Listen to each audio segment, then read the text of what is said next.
আসসালামু আলাইকুম। আশা করছি যে যার অবস্থান থেকে সুস্থ ভালো আছেন। আলহামদুলিল্লাহ আমরাও বেশ ভালো আছি।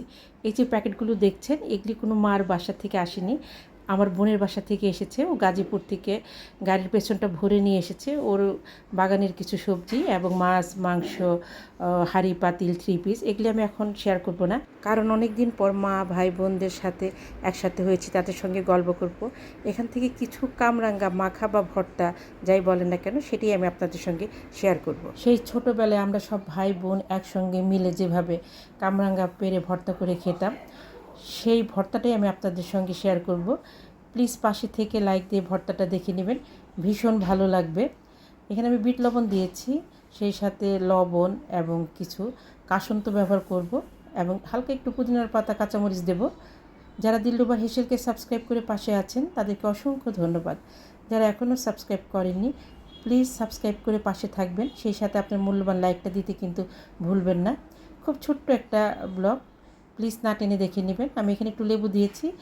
কামরাঙাটা ভীষণ মিষ্টি ছিল, যার জন্য এখানে আমি চিনি ব্যবহার করি নাই। যদি টক হতো একটু সামান্য চিনি ব্যবহার করতে পারেন।